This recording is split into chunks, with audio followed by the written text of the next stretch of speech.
Nucleophilic substitution reaction में बढ़ते हैं आगे और डिस्कस करते हैं कुछ important points for SN1 and SN2 reaction.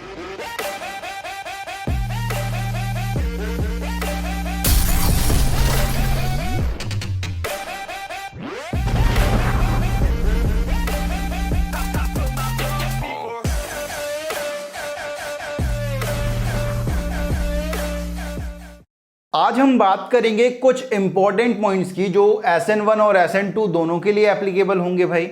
अब ये पॉइंट बहुत इंपॉर्टेंट रखते हैं, जब भी आप NSR के क्वेश्चन करोगे तो इन पॉइंट को हमें हमेशा अपने दिमाग में रखना है। सबसे पहला पॉइंट ये आता है कि हमें अपने दिमाग में ये रखना है कि सब्स्टिट्यूशन के साथ साथ एलिमिनेशन भी हो सकता है। ठीक है, क्या पॉइंट है? Keep in mind that elimination also occur with substitution. Elimination भी हो सकता है सब्स्टिट्यूशन के साथ। ठीक है, अब वो किस तरह से होगा उसकी आगे बात करेंगे। अगर आपकी SN1 रिएक्शन चल रही है तो E1 भी हो सकती है और SN2 चल रही है तो वो E2 भी हो सकती है।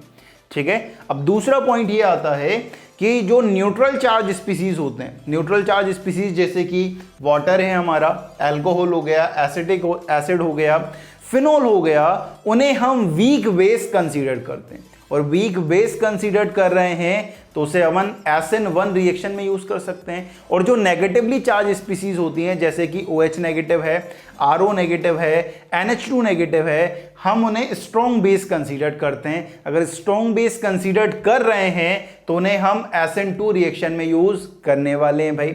थर्ड पॉइंट बहुत इंपॉर्टेंट आता है। थर्ड पॉइंट में सबसे पहला है भाई कि जो टर्शरी अल्काइल हैलाइड होते हैं वो ज्यादा रिएक्टिव होते हैं टुवर्ड्स SN1। ऐसा क्यों बोल रहा हूं मैं? आप जानते हो कि जो टर्शरी अल्काइल हैलाइड है और जो SN1 से लिए ज्यादा रिएक्टिव क्यों हो रहा है? क्योंकि वहां पर कार्बोकेटाइन आपका ज्यादा स्टेबल बन रहा है और कभी भी वो SN2 रिएक्शन नहीं देता है ड्यू टू स्टेरिक हिंड्रेंस, क्योंकि टर्शरी अल्काइल हैलाइड में स्टेरिक हिंड्रेंस बहुत ज्यादा होता है। ठीक है, 3 R उससे जुड़े होते हैं जो इलेक्ट्रॉन डोनेट करते हैं, उस पर इलेक्ट्रॉन डेंसिटी बहुत ज्यादा होती है, जिसकी वजह से जो न्यूक्लियोफाइल होता है वो स्टेरिक रिपल्शन फील करता है, वो कभी भी SN2 रिएक्शन नहीं देता, ये ध्यान रखेंगे। ठीक है, तो tertiary alkyl halide more reactive होता है टुवर्ड SN1 और कभी भी SN2 रिएक्शन नहीं देता, ये ध्यान रखना है। दूसरा पॉइंट में ये आ रहा है कि जो सेकेंडरी अल्काइल हैलाइड है वो SN1 रिएक्शन भी दे सकता है और SN2 रिएक्शन भी दे सकता है। वो डिपेंड करेगा आपके सॉल्वेंट पर। अगर आपका सॉल्वेंट PPS है तो वो SN1 रिएक्शन देगा। अपन ने पढ़ा था SN1 रिएक्शन में कि जो PPS है वो फेवरेबल कंडीशन होती है किसके लिए? SN1 के लिए। अगर आपको PPS रिएक्शन में दिख जाए तो आपको क्या करवाना है? SN1 करवाना है। और अगर आपको रिएक्शन में PAS दिख जाए, पोलर एप्रोटिक सॉल्वेंट दिख जाता है, तो आप उसे SN2 रिएक्शन करवाना है भाई, ये ध्यान रखना है। अब बात करते हैं unbranched primary alkyl halide. Unbranched primary alkyl halide की बात करी है मैंने। ठीक है, तो वो ज्यादा रिएक्टिव होती है SN2 के लिए, क्योंकि SN2 में स्टेरिक रिपल्शन का रोल होता है और प्राइमरी अल्काइल हैलाइड में रिपल्शन बहुत कम होता है। इसकी वजह से जो प्राइमरी अल्काइल हैलाइड होती है, अनब्रांच प्राइमरी अल्काइल हैलाइड, वो ज्यादा रिएक्टिव होती है SN2 के लिए due to less steric hindrance, ये ध्यान रखना है।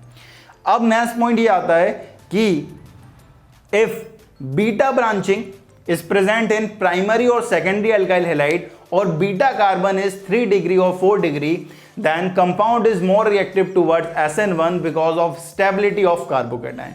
अगर आपके कंपाउंड में बीटा ब्रांचिंग प्रेजेंट है सेकेंडरी और प्राइमरी अल्काइल हैलाइड में, और बीटा कार्बन मतलब जिस कार्बन से आपका अल्काइल हैलाइड कनेक्टेड है उसे अल्फा कार्बन, उसके पास वाला कार्बन में अगर ब्रांचिंग प्रेजेंट है, या आपका जो बीटा कार्बन है वो 3 डिग्री या 4 डिग्री आता है, तो जो आपका कंपाउंड है वो ज्यादा रिएक्टिव हो जाएगा टुवर्ड SN1, क्योंकि SN1 में कार्बोकेटाइन बन रहा है और कार्बोकेटाइन को हम रीअरेंज कर स्टेबलाइज करा देंगे, तो ज्यादा रिएक्टिव हो जाएगा आपका compound toward SN1 because of stability of carbocation. Next point आपके लिए बहुत इंपॉर्टेंट रखता है, जो आपका विनाइलिक हैलाइड होता है, फिनाइलिक हैलाइड होता है और जो आपका बाईसाइक्लो होता है भाई, वो कभी भी SN1 और SN2 रिएक्शन नहीं देते हैं। क्यों नहीं देते हैं थोड़ा सा समझना है। ठीक है, यहां पर जो X है वो इसके साथ रेजोनेंस में होता है, अगर रेजोनेंस में है तो आसानी से निकल नहीं सकता है, इसकी बात करेंगे कि ये आगे देंगे भाई, जो एरोमेटिक एनएसआर पढ़ेंगे इनकी रिएक्शन पढ़ेंगे अपन। आप बोलोगे कि बाबा जी वहां दे रहा है, वहां पर अपन ऐसी कंडीशन पैदा करेंगे जिस पर ये हमारा एनएसआर दे देगा। इन जनरल अगर बात कर रहा हूं मैं तो इन जनरल ये नहीं देते, ठीक है। ये फेनाइलिक वाला भी नहीं देता है क्योंकि ये भी रेजोनेंस में होता है, ठीक है। और ये ब्रेड रूल के अकॉर्डिंग ये नहीं देता है भाई SN1 ना SN2, ये ध्यान रखेंगे। तो फेनाइलिक, बेनाइलिक और हमारा जो बाईसाइक्लो है वो कभी भी SN1 और SN2 नहीं देता है इन जनरल, ठीक है। तो इतने से पॉइंट हैं जो हमें ध्यान रखना है भाई। एक और पॉइंट जो आपका कंफ्यूजन था, लास्ट वीडियो में आपके पास एक कंफ्यूजन रह गया है। क्या कंफ्यूजन था कि जो बेंजाइलिक हैलाइड होता है या अलाइलिक हैलाइड होता है वो ज्यादा रिएक्टिव क्यों होता है SN2 के लिए, उसकी बात करेंगे। लेकिन उससे पहले लो आप इसका स्क्रीनशॉट।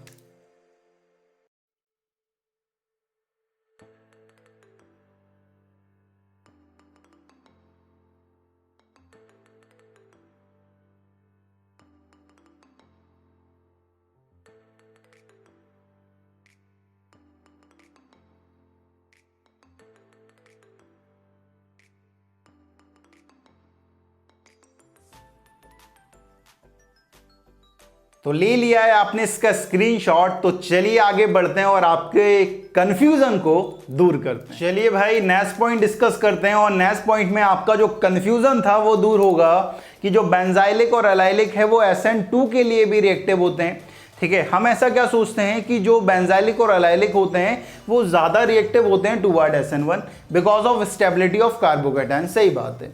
लेकिन अपन ऐसा भी सोचते हैं कि वो लेस रिएक्टिव होते हैं टुवर्ड SN2, ठीक है, बिकॉज ऑफ स्टेरिक रिपल्शन। लेकिन ये जो बात है भाई लेस रिएक्टिव टुवर्ड SN2, ये गलत बात है।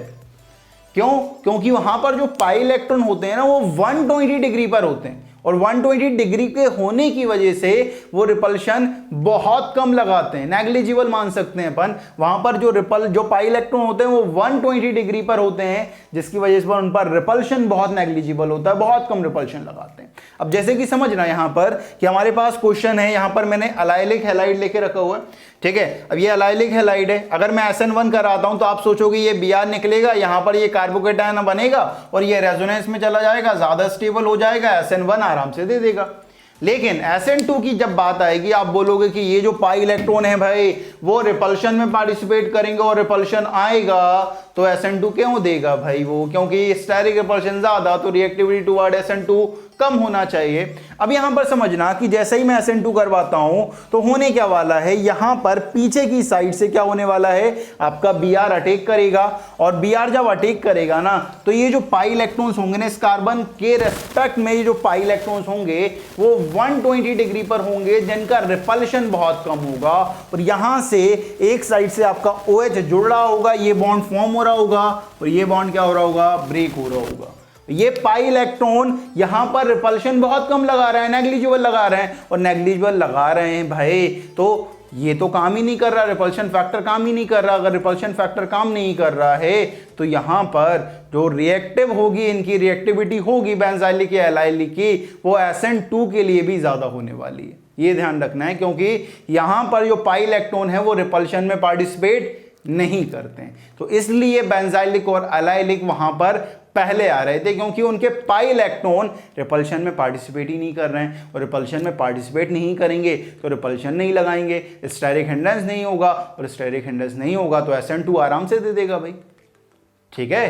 तो यहां पर ये ध्यान रखना है कि यहां पर जो पाई इलेक्ट्रॉन होते हैं वो 120 डिग्री पर होने की वजह से रिपल्शन बहुत कम लगाते हैं, और रिपल्शन नहीं लगाएंगे तो SN1 आराम से दे देगा। ये कंफ्यूजन आपका क्लियर हो, राइट। तो जल्दी से ले लो आप इसका स्क्रीनशॉट।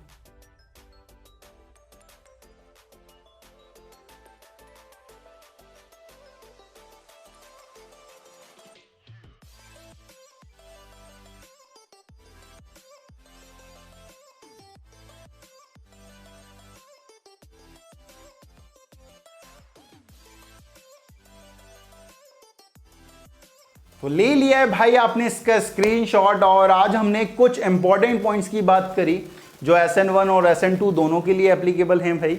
कुछ पॉइंट्स जो हमें दिमाग में भी रखना है भाई, जब भी हम NSR के क्वेश्चन करेंगे तो उन पॉइंट्स को हमें ध्यान में रखना है, ठीक है। इसके बाद अपन SN1 and SN2 in alkyl halide की बात करेंगे, जिसमें आपका हेलो एल्केन्स और हेलो एरीन्स का जितनी भी सब्स्टिट्यूशन रिएक्शन है वो सारी की सारी कवर्ड होने वाली हैं। तो मिलते हैं भाई नेक्स्ट वीडियो में। तो इस वीडियो में बाबा जी की तरफ से इतना ही। जय हो।